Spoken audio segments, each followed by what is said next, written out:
to the TokyoBill Weekly. Stories from Japan, told from Japan. This week, the crime wave that has no leaders, no members, and no address, and why that makes it so hard to stop.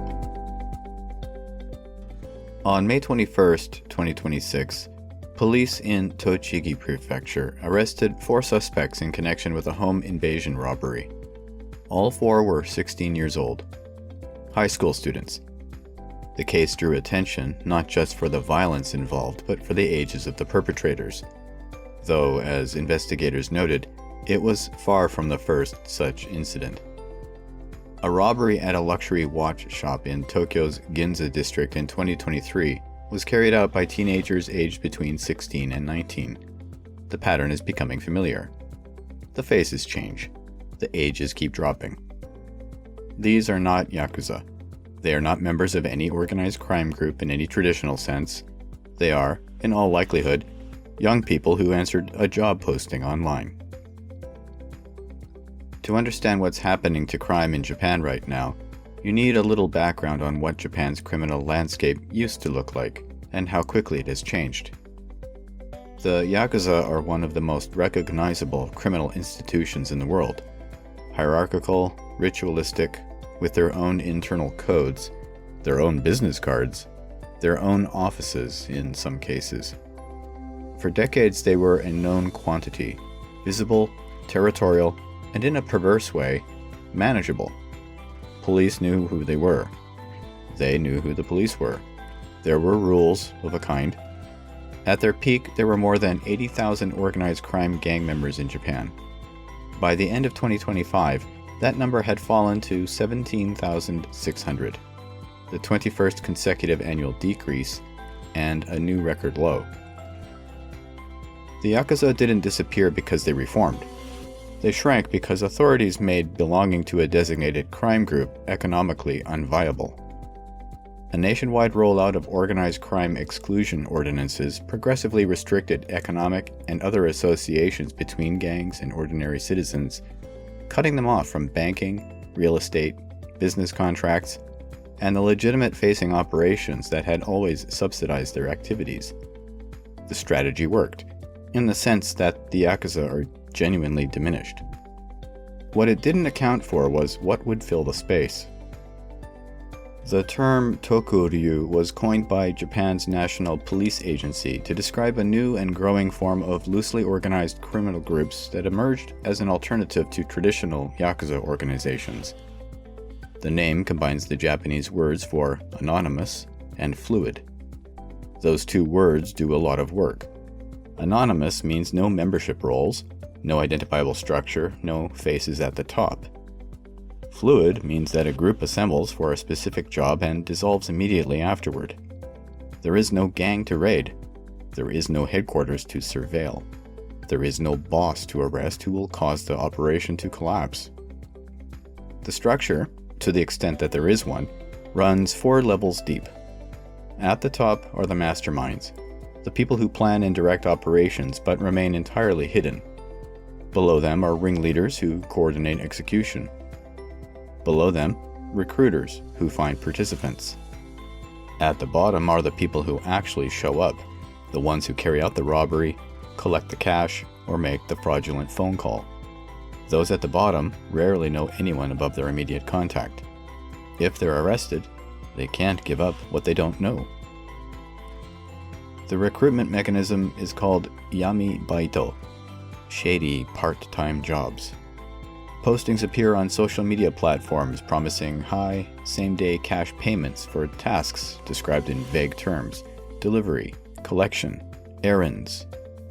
The Tokyo Metropolitan Police Department launched an AI system in late 2025 capable of posting around 150 warning replies per day to suspected yami baito listings, compared to about 25 before the tool was introduced.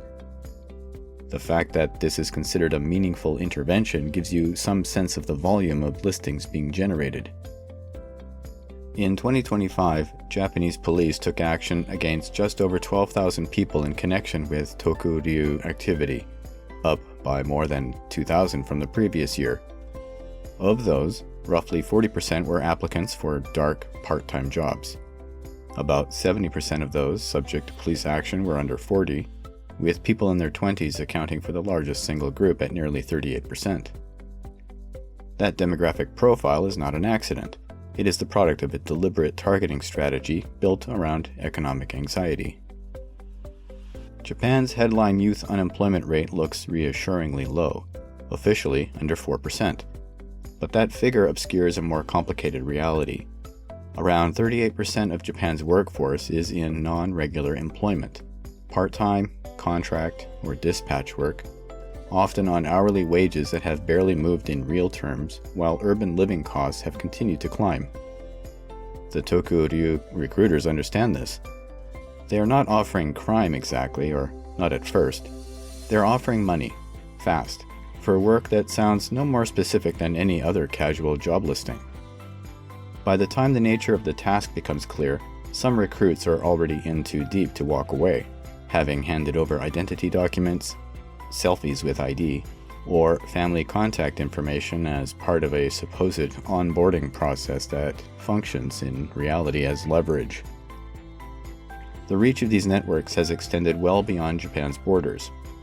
Between the end of 2024 and October 2025, authorities identified over 100 Japanese nationals abroad as suspects or participants in scam operations across Cambodia, the Philippines, and Thailand.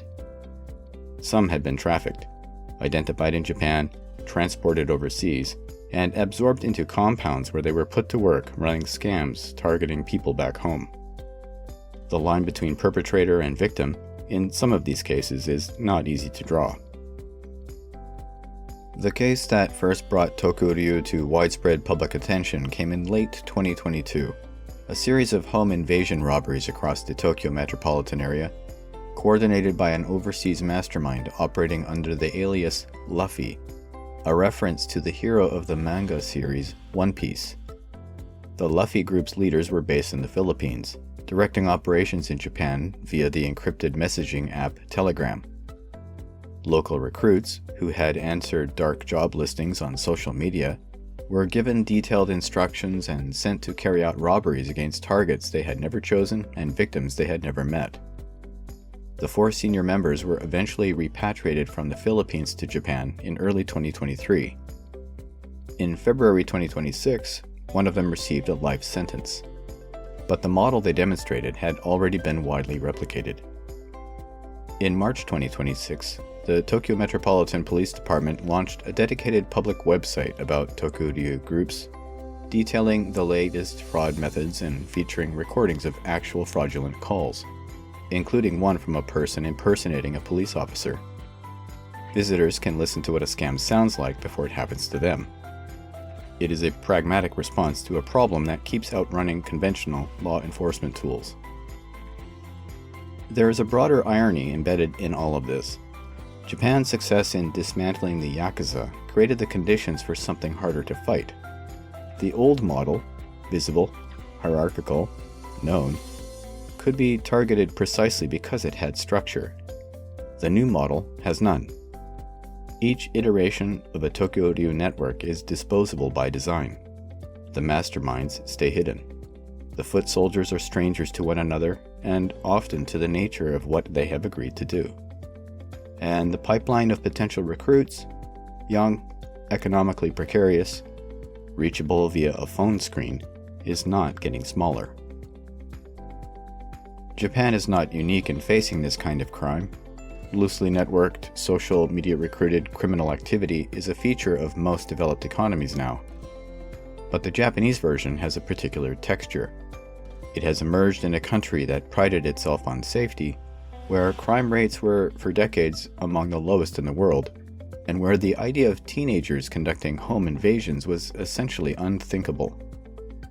The total number of recognized criminal offenses in Japan rose to approximately 737,000 in 2024. Still low by international standards, but heading in a direction that would have seemed impossible not long ago.